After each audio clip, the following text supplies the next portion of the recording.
Hey everyone, welcome back to the channel. This is episode 138 in my brand new Comics Haul series where I show you guys all the new books that I pick up at my LCS every week. Really thin stack this week. I've only got 4 issues, so this will probably be a pretty quick one. But I've got 3 from Marvel this week and 1 from Image. Honestly, some pretty big issues. Only one really big number 1 that came out this week that I picked up though from Marvel. We'll start it off here with The Amazing Spider-Man Gang War First Strike number 1. So I haven't read Amazing Spider-Man in I don't know, almost a year now. It feels like maybe like half a year since the whole Death of Ms. Marvel thing went down. That's when I dropped the series. But now they're doing this whole gang war event, and I'm picking up Miles Morales, which I'll get to in a second. An issue that actually came out this week too. Since that series is tying into the event also, I figured I should at least get like this one shot that they're doing that's kind of kicking off the whole story to give people a rundown on what the whole event is even going to be about. And I understand that the actual main story is going to be happening in Amazing Spider-Man. That's like, you know, the actual issues you should be picking up to follow it. But I mean, it looks interesting enough, right? It's just like a New York City based thing with New York City based heroes.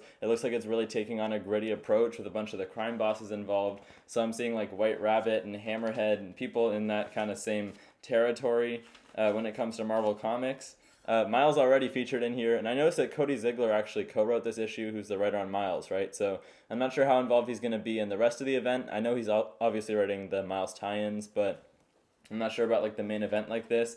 I always like to see Miles and Peter teaming up though. They had that news recently that they're going to have an ongoing companion series with each other. It's called like Spectacular Spider-Man, I think. So that's pretty cool. That could end up being good actually.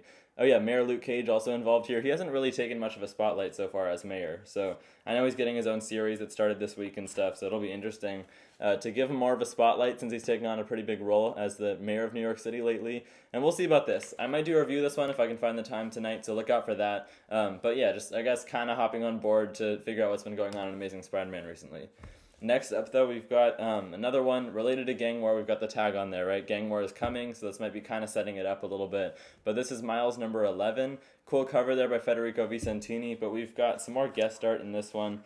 This is, I think, the last issue of this little story arc we've had so far recently, with Blade and his daughter Bloodline teaming up with Miles. It also involves this speedster character that I'm forgetting the name of, but who's been sent out by like this New York City police patrol that's trying to monitor heroes in general, especially young heroes like Miles. So she's been like tasked with monitoring him, following him around the city, and she's got this like, you know, the Flash or Quicksilver like speed force that lets her do that pretty easily.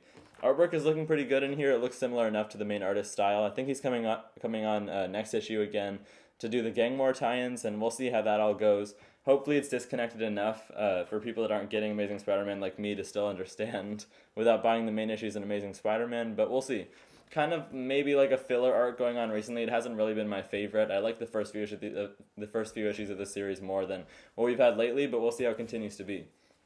Next up, this is probably one of my favorite ongoing series from Marvel, if not my favorite. This is Moon Knight number 29, so Last Days of Moon Knight, right? Issue number 30 is technically going to be the last issue of this numbering, but then they're relaunching with Vengeance of Moon Knight number 1 in January with the exact same creative team. And yeah, I mean, I'm looking forward to it. I think, honestly, I don't love it when they relaunch stuff, but that is a really cool title to relaunch with. They're not just, doing a new Moon Knight number 1, so I at least appreciate that. And I'm just glad that we still have Jed MacKay on this, because I was worried when they started teasing all this Death of Moon Knight stuff that he was going to be ending his run, but that's not the case. Hopefully it's selling well enough for him to continue doing this for a while, and a relaunch is always a good, I guess, like, you know, when they relaunch with the exact same writer and artist, it's usually a pretty good sign that things have been going pretty well for them. We've got another fill-in artist on this issue. It's the guy Sabatini, who's been filling in for all the issues, so I really appreciate that they have like a consistent creative team, right? It's only been 2 artists on the series for the entire time for 30 issues, which these days is a really big accomplishment. I know that, like a few decades ago, it used to be that it would be weird for there to be guest art at all, and the main artist would just draw all the issues. It's not really the case anymore, though, so we'll see if they keep the same creative consistency going into Vengeance of Moon Knight, and they've got a lot of mystery surrounding that, so we'll see what the deal actually ends up being with that new series. Lastly, though, I've got one issue from Image Comics. Good quality here. We got a cardstock cover. Not sure how many people have been picking this one up. I haven't been hearing too much about it, but this is Kill Your Darlings number 3. So far, a really good recommendation from me, actually. This is another wraparound cover. They do wraparound covers every time, which is pretty cool. This, to put it plainly, I guess is a story about this little girl who had this imaginary world that she was always playing around in when she was a little kid, and it was like really intricate and everything, kind of to get away of like the struggles of her mom not being able to fund their family well enough and like struggling to get work and things like that.